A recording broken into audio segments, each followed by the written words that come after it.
thank you so much for agreeing to speak with the class through video because we're doing a pediatrics class, and it's just really important to have the mindset and the understanding from where parents are coming from. So, do you mind giving us just a quick overview of how Max began in life and labor delivery? Sure. My name is Elizabeth. I am 36.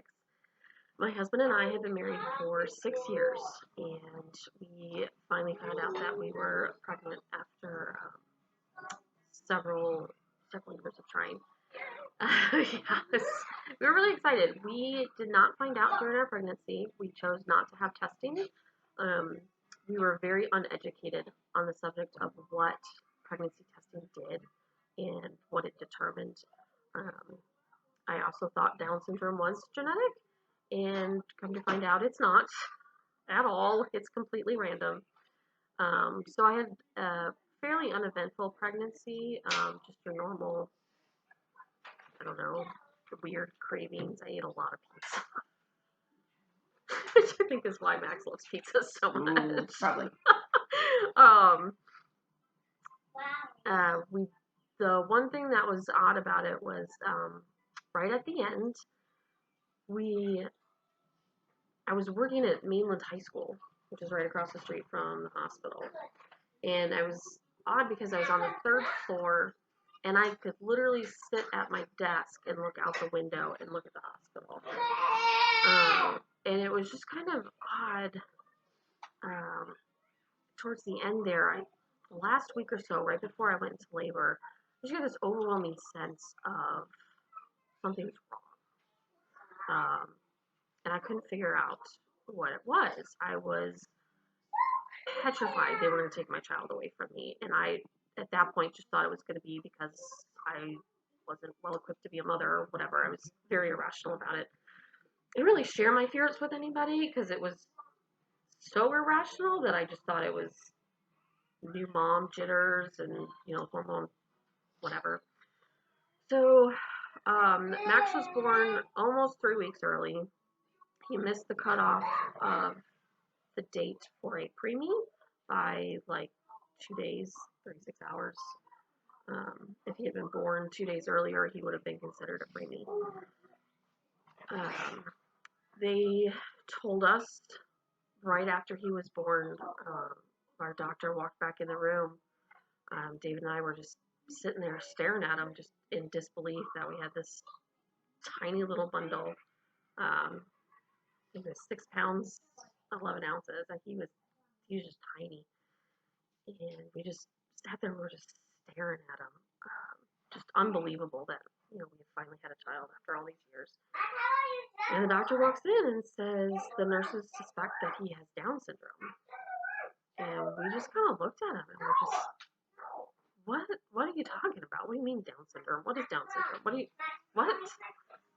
And then he started going into all this stuff. One of the couple things that I remember him saying were, he's not going to walk until really late in life.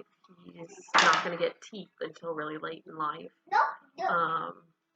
He's going to have a lot of issues. He could have a lot of health problems, on all this stuff. And Dave and I are just like, a little overwhelmed. Like I hadn't even been out of the bed from labor. My epidural hadn't even worn off.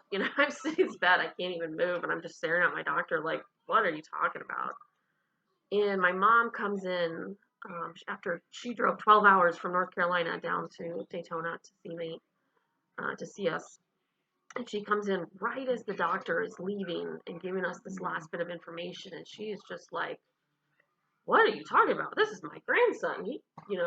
And so she looked at me and she says, what do you think about it? What do you think about him having Down syndrome? And I just looked at her and said, I don't care. I don't care that he has Down syndrome. He is my son. Dave and I prayed for him. I don't know, if you believe in God or not, but Dave and I prayed for a child for 6 years, and God gave us Maxwell. Yes, he has Down syndrome, and that comes with a lot of issues, but he's still my gift. And 8 years later, I still believe that. So After that, we spent a lot of time in the NICU. He was taken to the NICU the next day for not eating. He was not eating.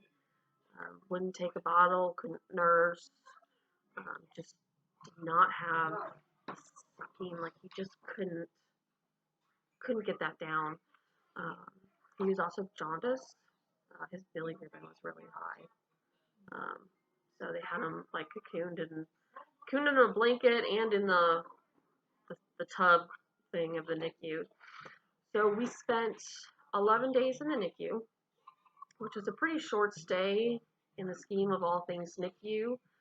It was definitely the longest 11 days of mine and David's life, because every day we would go in and they would say, well, maybe today he can go home. Maybe today he can go home. And so they would get our hopes up unintentionally.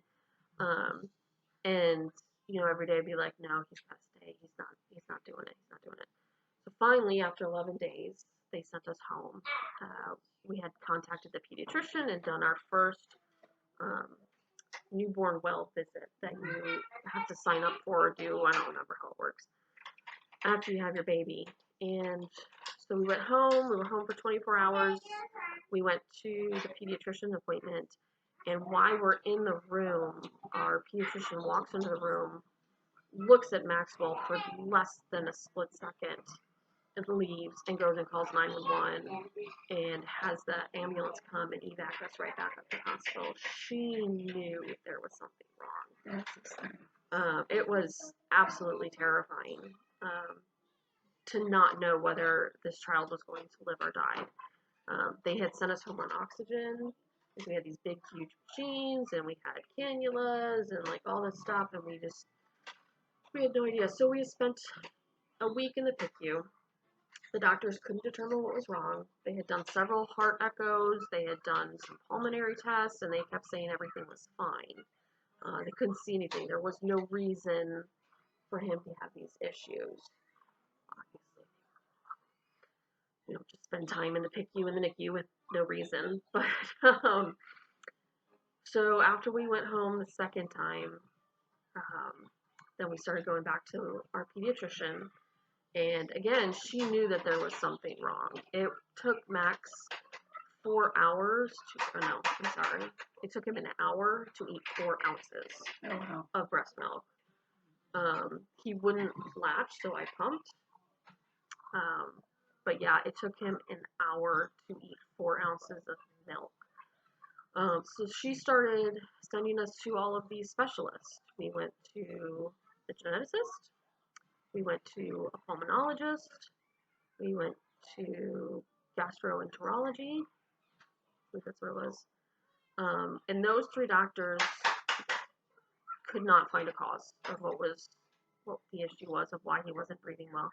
When we finally went to the cardiologist, and I very clearly remember sitting in there with David and saying, just looking at him, think, I don't know why we're here. Why have we wasted our time? We've gone all the way to Orlando. Just another doctor going to tell us they don't know what's wrong with our kid. No sooner had those words come out of my mouth than that doctor walked back in and said, well, your son has 2 holes in his heart. He needs heart surgery. And it was just sort of like, I felt like we were back in like the delivery room, like, what? We've had all these doctors. So he was diagnosed with 2 holes in his heart on July 3rd, because the next day was July 4th.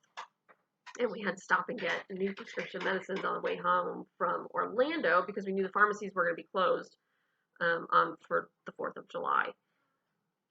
And we were just dumbfounded. So it took from May 25th to July 3rd for them to figure out what all of his issues were.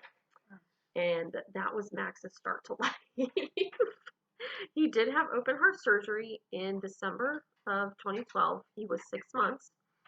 They had him wait until he gained 10 pounds, and he was 10 pounds exactly the day of surgery. Oh, wow.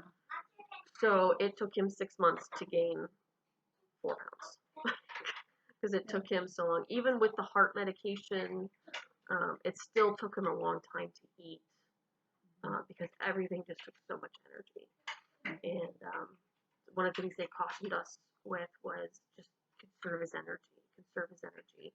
don't start therapy, don't start PT, OT, or speech. Normally you would do those things right away.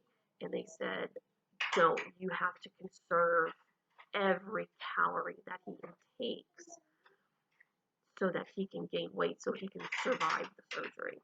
And the more energy is spent in eating, right, the less it's really going to be effective. Right. Too. So it was hard.